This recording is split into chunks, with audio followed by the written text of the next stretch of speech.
Hello Lantern Magician, I'm Jay, your guide to cut through the hype and actually master your EOS M.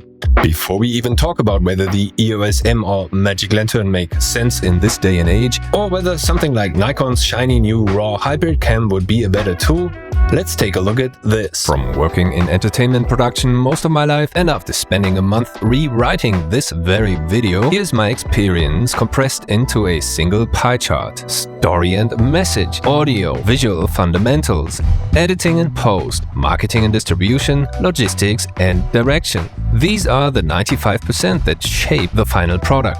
The camera and the tech, just 5%. Yet that's where all the fear, hype and influencer marketing goes, keeping most people stuck. And by the way, a deeper explanation of this chart is part of the updated starter kit, which you can download under this video, or if you've done so already, will be notified per email, free for anyone wanting to level up their filmmaking chops.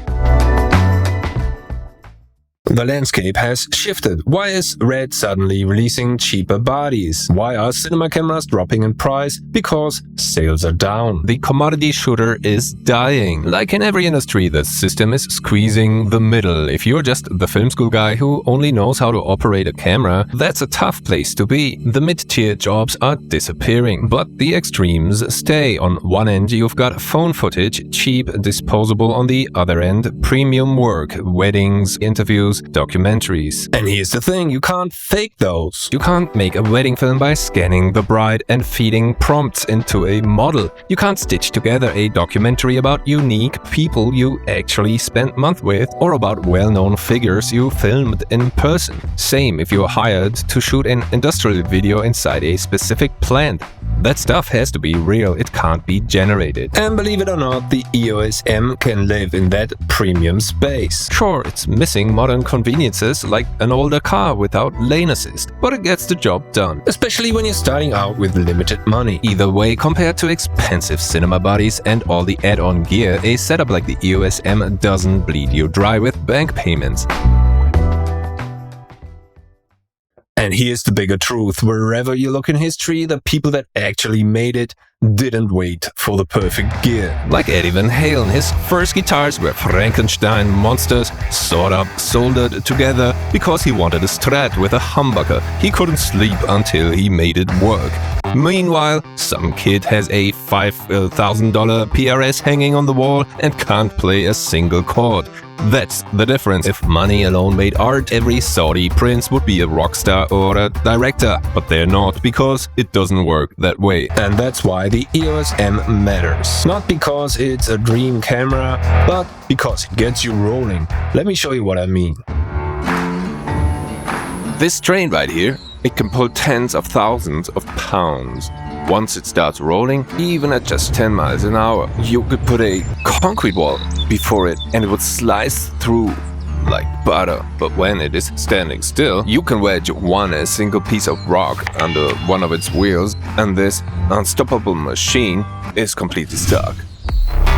That's momentum. The difference between standing still and becoming a force no one saw coming.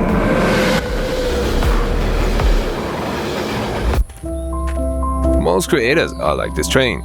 Massive potential, but stuck at zero. And this piece of rock, it's the belief that you need more gear before you're even allowed to start.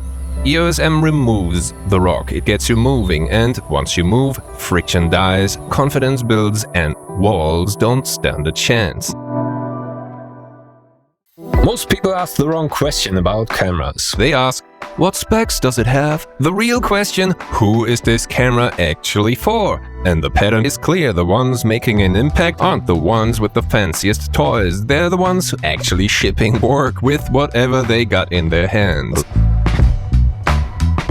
Like Stallone making Rocky 1, he had to humiliate himself for years just to scrape together a $1 million budget, and literally all of that went to camera rental, everything else improvised. Today you don't need Hollywood permission slips. You don't need to bankrupt yourself with the EOS M, you can skip the gatekeepers and you roll. The truth is, the ones who start even scrappy get better actors, better collaborators, better opportunities for the next round. The ones who wait for perfect gear, they're still waiting. And here's a pro tip. It's 2025. Don't chain yourself to the fantasy of dropping a masterpiece all at once. Check this out. The smart ones are cutting their story into 1-minute verticals, mixing in behind the scenes and monetizing from day one, before the film is even finished. That's the underdog move. In some countries, the struggle isn't just creative fear, it's access itself. A cinema body might equal 10 years of wages. Import taxes, red tape, scarcity. Even reaching for that rock under the wheel can feel like breaking out of a high-security prison. And here's the thing, when someone finally gets their hands on something like the EOS M, it isn't just gear. It's a key. In many places, media production is centralized, monitored, and controlled, often nothing more than propaganda. And whether it's documenting oppositional voices or simply telling a love story that doesn't fit the state-run system, you are blocked at every turn. Yet I've seen people who've managed to get hold of an EOS M, load Magic Lantern, and suddenly broadcast a different perspective, often with higher quality than the official channels. To them, this little camera isn't a toy, it's freedom. That's me. I'll call up a business owner or a startup. Hey, do you want your campaign to look like Netflix instead of your current promo? That's how I've landed paid gigs with this exact EOS M setup. The profit margin crushes the guys weighed down by Komodos and FX6s. And the same principle applies everywhere. Whether you're building a podcast, a YouTube channel, a client reel, the work gets you paid, not the gear. Quite a few people in the Magic Lantern scene had full film careers and left for all kinds of reasons. Now they return, but not to chase agencies or fight for studio gigs. They just want to create on their own terms. They pick up an EOS M or Pocket 4K and suddenly they are making films again, but without the pressure. And maybe for you it's not about a career at all. Maybe you've decided it's a hobby. Even better, you can take your time, go without deadlines and make beautiful things. And still invite your wife for dinner, buy your kids ice cream and keep the balance. Stick one of those on a gimbal and walk through a train station. People think you're a tourist. Meanwhile, you're stealing Steadicam shots. If tech burnt you out or you just want filmmaking on your own terms, the EOS M is therapy. It reminds you that story, not specs, is what moves people. And let me know in the comments, which one are you right now? Are you getting back into filmmaking, trying to keep it lean, chasing your first film, or just here for therapy? I've been doing this now for many years, and here's the truth. 95% of what I see on screens, I know I can replicate with the EOS M. Dramas, music videos, ads, all doable. Maybe 5% pushes into that high-end territory, but most of what's out there, totally achievable with this little body.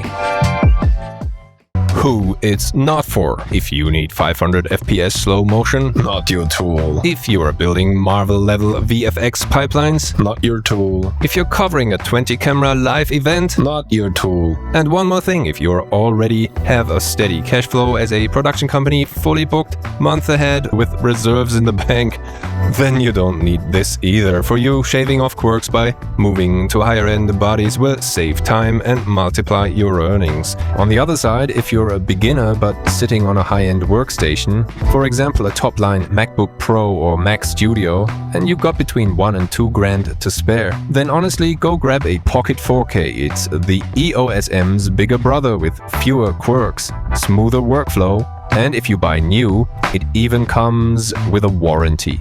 You'll still need that extra horsepower though, because grading 4K RAW is between 2 and 4 times heavier than the EOS M's 1080 RAW, maxing out at 3K. Also, the Pocket 4K draws more power and needs stronger gimbals, so expect some of those add-ons like batteries and rigs to cost more. That said, I've done full client projects in HD RAW, broadcast ready. HD can go a long way, especially when you can upscale it beautifully for pocket money using tools like Topaz Video AI. So unless you need 4K delivery today, the M still wins on efficiency. One last thing, always plan for backups. If you're getting paid for anything, shooting, even small gigs, you'll want at least 2 cameras, because no matter the price tag, everything can fail. And by the way, all Blackmagic cameras play surprisingly well with Magic Lantern footage. So if you ever run a hybrid setup, one EOS M and one Pocket 4K, it's a rock-solid combo that covers you both creatively and technically. Look, I get it. Depending on when you see this, you are probably eyeing with the latest shiny, affordable cinema camera. Right now, that's the Nikon full-frame, autofocus, compressed raw dream specs. On paper, $2,000 doesn't sound insane. But here's the trap. Full-frame glass costs a fortune, and to really grade 6K, you'll need a workstation 6 times stronger than what HD needs. Suddenly, you're in 10 to 15K territory just to deliver work most people will still watch on HD on their phone. Now the reality check. All cameras can fail. I've seen Reds and Sonys crash mid-shoot. The only difference with 30,000K rigs, people stay quiet, but with the EOS M, people whine on forums. Yes, it has quirks. Sometimes the screen goes black, you tap the shutter, it wakes. Maybe one freeze in 200 takes. Annoying? Definitely deal breaker?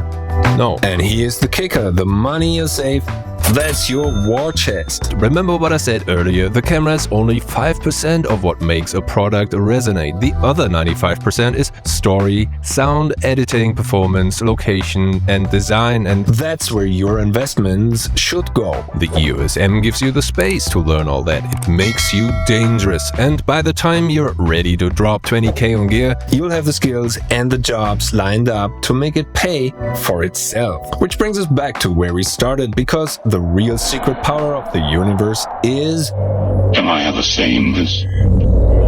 No. It's momentum. Thousands of horsepower could crush concrete, but stuck cold with a single rock under one wheel. The EOS M won't turn you into a genius, but it will remove that piece of rock. It's a tool that lets you build real filmmaking muscle without the financial weight. And once you're moving, nothing stops you. And please let me know what's the biggest rock that's ever held you back. Gear, mindset, or something else. Next episode, we're gonna talk about why the EOS M is one of the most misunderstood tools in filmmaking. And we'll tear down the myth one at a time.